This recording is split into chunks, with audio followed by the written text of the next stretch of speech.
नमस्कार। स्वराज खबर लाइव में मैं ब्रजेंद्र मुदगिर आपका स्वागत करता हूं। और आज इस डिस्कशन में मेरे साथ दो नए मेहमान भी हैं। नए तो नहीं, आप उनको आर्टिकल्स में तो देखते होंगे। एक मिस्टर अखिलेश अखिल और महेश पाठक, ये मेरे साथ आज एक बड़ी इम्पोर्टेंट डिस्कशन में ज्वाइन कर रहे हैं। मुद्दा ये है कि अखिलेश अखिल जी के आर्टिकल्स तो आप इस वेबसाइट पे पढ़ते रहे होंगे, लेकिन आज उन्होंने एक बहुत सेंसेशनल आर्टिकल लिखा है जिसके बारे में हम विस्तार से बताना चाहेंगे। ये आर्टिकल है नोटबंदी के ऊपर कि किस तरह से सरकारी बैंक और गैर सरकारी बैंकों ने इस सरकार के इस कदम को फेल करने के लिए की कोशिश की है और इसका क्या इम्पैक्ट पड़ेगा और क्या सरकार इसके बारे में कोई बहुत बड़ा एक्शन लेने की तैयारी कर रही है या नहीं कर रही।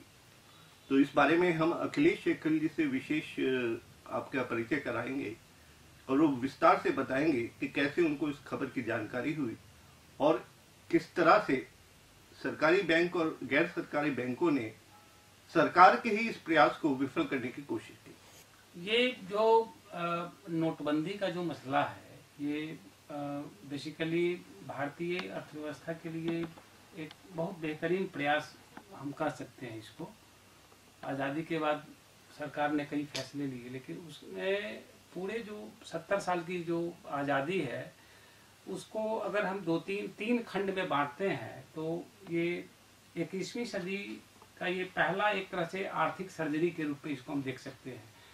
मोदी जी का यह प्रयास बिल्कुल स्वागत योग्य है और इसका दूरगामी परिणाम बहुत बेहतर होना है। लेकिन जिस तरह से जैसे कि विपक्ष भी बराबर इस पर आरोप प्रत्यारोप की राजनीति वो लोग कर रहे हैं, उसमें साफ है कि इस पूरे खेल में, नोटबंदी के पूरे खेल में कहीं न कहीं से बहुत सारा झोल है और झोल जो है भ्रष्टाचार से ही जुड़ा हुआ है। जिस भ्रष्टाचार को लेकर इस नोटबंदी के प्रयास किए गए, नोटबंदी का एक्शन लिया गया, लेकिन वह नोटबंदी फिर जो है भ्रष्टाचार की तरफ ही घूमता नजर आ रहा है। आपको बता दें कि ये जो 8 नवंबर को शायद मोदी जी ने इसकी घोषणा की थी शाम को, तो बहुत पीछे हम नहीं जाएंगे, लेकिन 8 नवंबर के बाद की घटना पर अगर हम गौर करें तो वह जो उनकी जो पहली घोषणा थी उसमें एक टाइम पीरियड उन्होंने दिया था कि कोई आदमी अपना कोई आइडेंटिटी कार्ड, पहचान पत्र लेकर बैंक में जाए और पुराने नोट को 500 और 1000 के जो नोट हैं वो आईडी कार्ड दिखाकर अपना वो बदल ले। बहुत सिंपल प्रोसेस था। अब लोगों में चूंकि जागरूकता आई, लोग बैंक की तरफ दौड़ने लगे। जाहिर सी बात है, जिनके पास 500 1000 जो आम जनता थे वो भी दौड़ने लगे और जिनके पास काला धन होने की बात कही जा रही थी वो भी इसमें पूरे शरीक हो गए। लेकिन ज्यादा वही लोग एक्टिव थे, काला धन वाले, चूंकि उनको ज्यादा डर हो गया कि ये आगे जाकर और हमारे लिए मुसीबत खड़ा कर सकता है। तो आई कार्ड लेकर जो लोग बैंक में जा रहे थे तो वहाँ बैंक वाले पर्ची भरवा रहे थे उनसे, और उस पर्ची में ये दर्ज करना होता था कि कितना नोट आपने जमा किया, कितने 500 के नोट हैं, कितने 1000 के नोट हैं, और इस आधार पर वो अपना नोट देते थे। और वो जो आई कार्ड का एक फोटो कॉपी बैंक वाले रखते थे, उसका कहीं से ऑनलाइन उसका एक्शन नहीं लिया गया था। उस आई कार्ड का कहीं कंप्यूटराइजेशन उसका नहीं हुआ था। बाद में क्या हुआ कि वो बैंक वाले, बैंक के जो अधिकारी या कर्मचारी कहिए, हमको लगता है ये पूरे भारत में बैंकिंग सिस्टम ये खेल किया गया, वो प्राइवेट बैंक हो या निजी बैंक हो, यहाँ तक कि आरबीआई भी इसमें अछूता नहीं है। वो पूरा जो है पूरा आई कार्ड के बदौलत और वो पर्ची के बदौलत उस पूरे जो है ब्लैक मनी के खेल में आई कार्ड लोग दिया, वहां से अपना पैसा की अदला बदली की और वो चलते बने। अब वो बैंक वाले क्या करते थे, उस पर्ची को आधार बनाकर उस पर्ची को अपना रद्द कर दिए, फिर नया पर्ची अपना बना लिए और उस नया पर्ची पर जो है ब्लैक मनी वाले जो है करोड़ों लाखों रुपए जो है उस पर अदला बदली करते चले। इसमें एक प्रश्न ये भी आता है कि एक आदमी जिसने पहले चाहे वो 10,000 रुपए बदलाए, अब 10,000 की जगह आपने उसमें 10 लाख कर दिया, तो क्या जिस आदमी के नाम पे वो आईडी यूज हुई है उस पर जुर्म आयद नहीं होगा कि तू उसकी 10 लाख रुपए तेरे पास कहां से है? नहीं, वो जो है ना उसका चूंकि बैंक अकाउंट वहां नहीं है ना, ऐसा तो कोई था नहीं कि जिसके बैंक अकाउंट जिस बैंक में है वहीं जाकर पैसा बदले।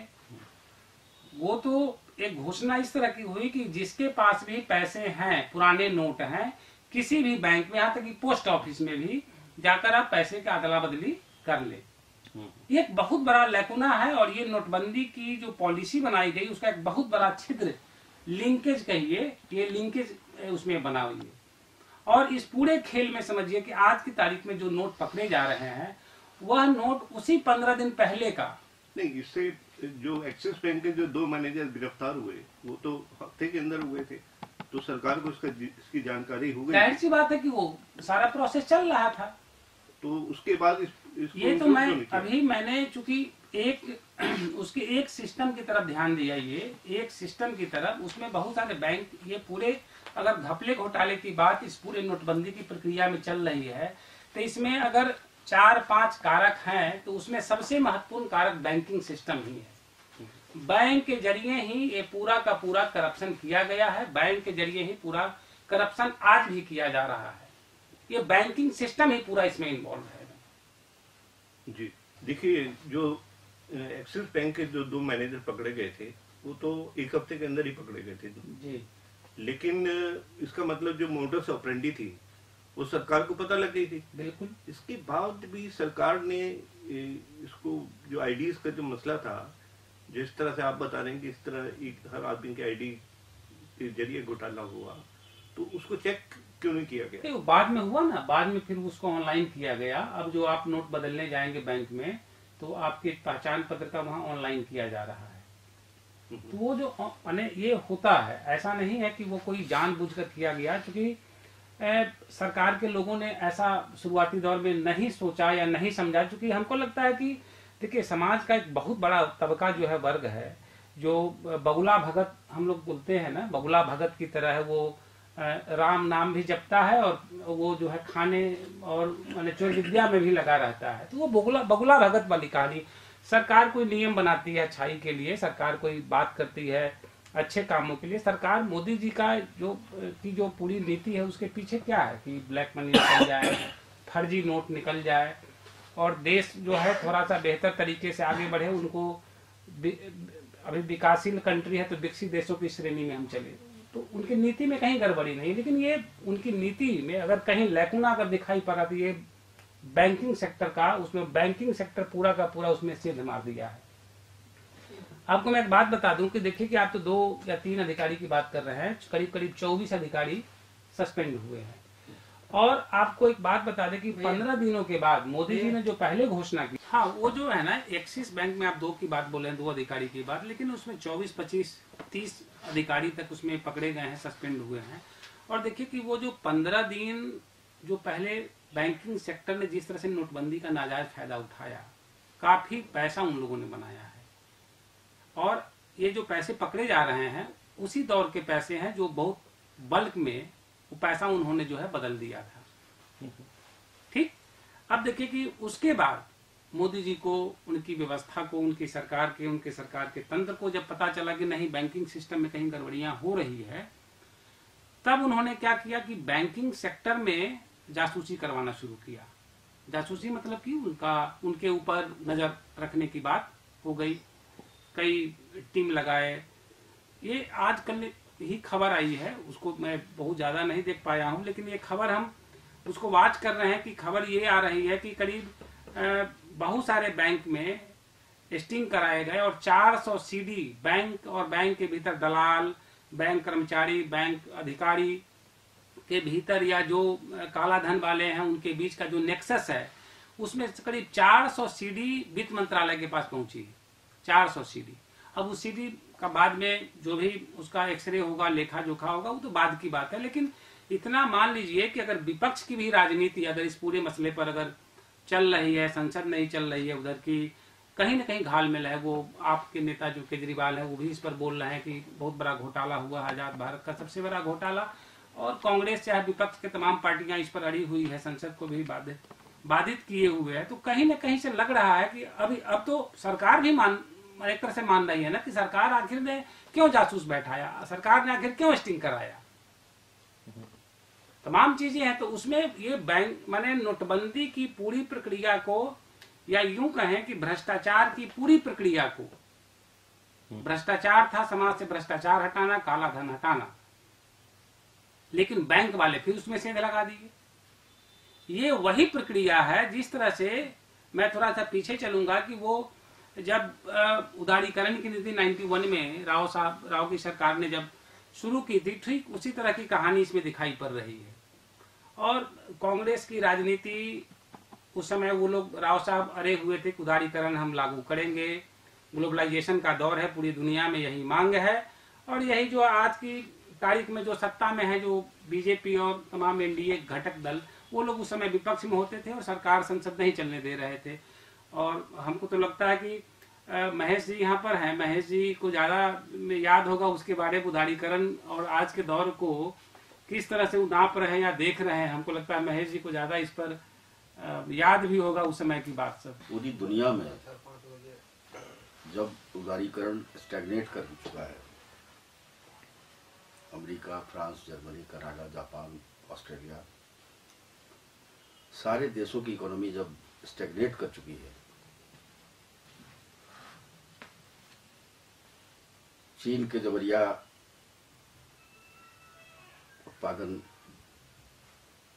विश्व बाजार में बेचने का जो षड्यंत्र है, उसको पर्दाफाश करने के लिए ये नोटबंदी लाई गई। जाली नोटों का भी मामला है। जिस कंपनी ने 2010-11 में रिजर्व बैंक के बोर्ड से जाली नोट निकले और कहीं कोई चर्चा न हुई, और जब अमेरिका में उसकी जांच हुई तो ऐसा असल का नकल था वो कि उसे बाहर भी नहीं किया जा सकता था। इसलिए देश के विभिन्न भागों में जाली असली नोटों के साथ साथ जाली नोट भी बरामद होते रहे। सीबीआई ने जांच की थी उस समय, जुलाई 2011 में मनमोहन सरकार ने दिलौरे कंपनी को बैन किया। अच्छा, उस समय महेश जी हमको ये भी बात याद आ रही, बहुत अच्छा, मैंने अच्छी बात आपने कही कि वो जो 2011 में जो उस समय कांग्रेस की सरकार थी, यूपीए की, और उसने बैन लगाया था, उस समय भी बैंकिंग सिस्टम में ही गड़बड़ी थी मेरे ख्याल से। नेपाल बॉर्डर पर जब रिजर्व बैंक के बोर्ड से नकली नोट बरामद हो, हाँ बिल्कुल, तो क्या संदेश जाता है? नेपाल बॉर्डर पर करीब 70-80 बैंक में जो छापे मारे गए थे, तो उसमें भी नकली नोट सारे पाए गए थे। कहीं न कहीं आईएसआई ने उसी कंपनी से जाली नोट छपवाए और भारतीय बाजारों में वितरित किया। लेकिन सरकार तो कह रही डीलरों का इसमें कोई मतलब नहीं बिल्कुल है। मतलब है, बिल्कुल मतलब है। जब उसको बैन किया गया, पूरी दुनिया का 90% करेंसी वही कंपनी या शैडो कंपनी छापती है, पूरी दुनिया का। और आप बगैर उससे नोट छपवाए अपनी इकोनॉमी को 140 कंट्रीज की करेंसी चाहती है, लेकिन इंडिया से नोट नहीं छपाता। इंडिया पेपर सप्लाई लेता था। बहुत सारे इंक यहाँ पूरी दुनिया में, पूरी दुनिया की करेंसी में इंक यहाँ देवास का लगता है। लेकिन मामला केवल ये मामला जहाँ द्रेज ने साफ इस नोटबंदी के पहले कहा यह जुआ है।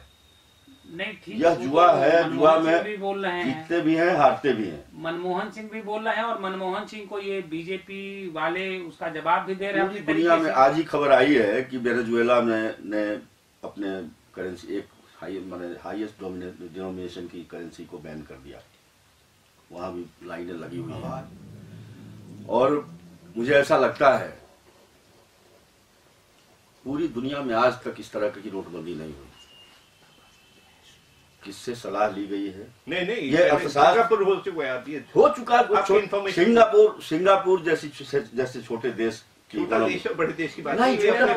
नोटबंदी का मामला, ये 138 करोड़ का देश है और 500,000 के नोट 86% बांटे बाजार में है, और आप उसको बैन कर रहे हैं। नहीं, और लाइनें लगवा रहे हैं। देखिए एक बात, यह लोकतंत्र का, यह लोकतंत्र है, इसीलिए ये पूर्ण रूप से अराजकता में धकेलने की एक साजिश लग रही है। नहीं, ये नोटबंदी से आपको प्रॉब्लम है या नोटबंदी के प्रोसेस? ये जनता के बीच में जो आम जन है, 500 और 1000 के नोट 86% है, कितने परसेंट है, 84% हो, जो भी है, ये इतने बड़े परसेंटेज में नोट छपे हुए हैं, आप उनको यकाएक 14% नोट से आप काम चला लेंगे? उनमें सिक्के भी शामिल है।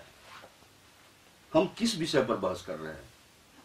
समझ में नहीं आता है कि इस देश के जो रणनीतिकार हैं, बड़े बड़े महारथी बैठे हुए हैं, देखिए क्या उनको वैकल्पिक व्यवस्था करने की जरूरत नहीं थी? व्यवस्था की बात थी ना। ये व्यवस्था का दोष है। ये केवल नोटबंदी का मामला नहीं है, यह जुआ है।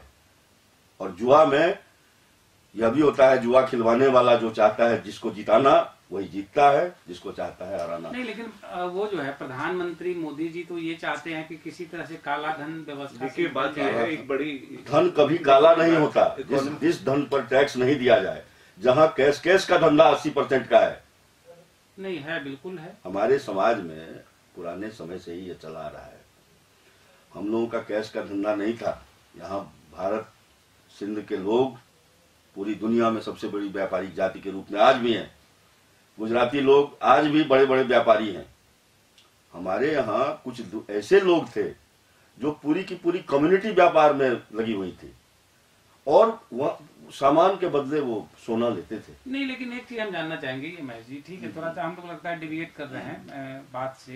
ये चूंकि ये जो नोटबंदी की, मुदगल जी ने जो सवाल उठाया नोटबंदी को लेकर, ये नोटबंदी में जो घालमेल है। देखिए बात ये है, महेश जी एक वीडियो चैनल पे बैठे हैं और ये हजारों लोग देखते हैं, इनको पता होना चाहिए, पहले इन्फॉर्मेशन अपनी करेक्ट करके आए फिर ये बात करें। देखिए हाँ, जो गड़बड़ है, जो भी हुआ है वो अभी थोड़े स्तर पे ही हुआ है, मेरे को ये लगता है।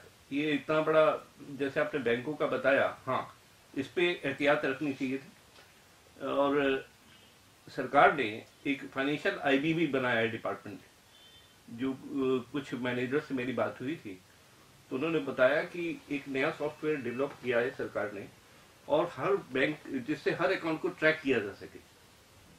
और जैसे ही आप बहुत बड़ी रकम 5 लाख या 7 लाख रुपए कोई जमा कराता है तो वहां पे ब्लिंक होता है, और एक इंटेलिजेंस ब्यूरो अलग से इसके लिए क्रिएट किया है, जो फाइनेंशियल इंटेलिजेंस ब्यूरो है। नहीं, लेकिन थोड़ा सा इसमें ये है, ठीक है, तमाम तरह की नजरें रखी जा रही है, तमाम इक्विपमेंट्स बनाए जा रहे हैं, सब गैजेट्स तैयार किए जा रहे हैं, बावजूद इसके, यहाँ से बन रहे, बावजूद इसके भ्रष्टाचार हो रहे हैं, बावजूद इसके सरकारी धन की लूट हो रही है, बावजूद इसके पूरे तंत्र को खोखला किया जा रहा है। ये कौन कर रहे हैं? हाँ, अखिलेश, एक और बड़ी इंटरेस्टिंग बात सामने आई कि जो बैंकों की लाइनों में लगे वो मिडिल क्लास या लोअर मिडिल क्लास की तबके के लोग ज्यादा लगे। बिल्कुल। और जो हायर क्लास है, जो भी, वो हमें कई लाइन में लगता नजर नहीं आया। बिल्कुल सही बता रहे हैं। हायर क्लास को देखिए, उन नेताओं को देखिए जो पूरा का पूरा, लगभग अधिकतर नेता ब्लैक मनी की ही राजनीति करते हैं, जो माने ब्लैक मनी से भी नीचे चले जाइए, जो जिन पर हत्या के आरोप है, बलात्कार के आरोप है, बोले पूरे कितने आरोप, कन्विक्टेड, कल्प्रिट, कितने माने नेताओं, कोई भी आदमी को आप लाइन में नहीं देखेंगे। कोई नौकरशाह, आपको एक माने पूरे देश में किसी नौकरशाह के बारे में खबर नहीं है कि कोई नौकरशाह लाइन में लगा हुआ है। आखिर पैसे गए कहाँ, किसके पास पैसे हैं? तो एक व्यापारी वर्ग है जिस पर सबकी नजर लगी हुई है, लेकिन ऐसा है नहीं। वह नेता, उन नेताओं के तंत्र इतने मजबूत हैं, उनके जो कर्ता धर्ता, आगे पीछे घूमने वाले लोग हैं, जिनको दलाल कहिए, उनके सेवक कहिए, सब उन्हीं के जरिए पैसे को इधर से उधर करवा रहे हैं, हवाला के जरिए करवा रहे हैं, तमाम सिस्टम है, सोना में बदलवा रहे हैं। इस सोना में रातों रात कैसे इतने लाखों करोड़ों का सोना बिक गया? वैसी चांदनी चौक की बात आई ना, कैसे बिक गए? इस पूरे प्रकरण में एक बात को जिन्होंने सोना खरीदा है वो तो चलो डॉक्यूमेंटेशन में आ गए, और इनकम टैक्स, ये कौन जानता है उसका डॉक्यूमेंटेशन है कि नहीं है? नहीं, सोने तो आजाद भारत में तो डॉक्यूमेंटेशन के लिए बहुत सारी बातें हैं, बहुत सारे डॉक्यूमेंटेड है, लेकिन फिर देखने के लिए क्या है? दिखाई तो कुछ पड़ता नहीं। मैं उसी बात को बोल रहा था कि इस नोटबंदी की प्रक्रिया निहायत, जो भी कितनी भी अच्छी क्यों नहीं हो, बहुत अच्छी प्रक्रिया, बहुत अच्छा एक्शन हो सकता है। कोई भी देश का एक अच्छा नागरिक, साफ सुथरा नागरिक इस बात को एक्सेप्ट करेगा कि नोटबंदी को लाकर काला धन और फर्जी जो नकली नोट है उसकी व्यवस्था साफ हो जाए। लेकिन सवाल ये है, क्या वाकई में इस नोटबंदी से नकली नोट और काला धन यहाँ से निकला? हमको तो नहीं लगता 500 और 1000 के सारे नोट लगभग जमा हो चुके हैं। हमको नहीं लगता है। अब जो नोट जमा होंगे पता नहीं कितने नोट जमा होने वाले हैं। तो आपके कांग्रेस वाले भी तो वो माने वो क्या कर रहे हैं, वो तो केवल संसद नहीं चलने दे रहे हैं। जब असली नोट के साथ नकली नोट मिले होंगे, सरकार यह जानने का प्रयास कर रही है कि आखिर इस व्यवस्था में कितने असली और कितने नकली नोट हैं। नहीं, नकली नोट तो लेके आदमी बैंक आएगा। असली नोट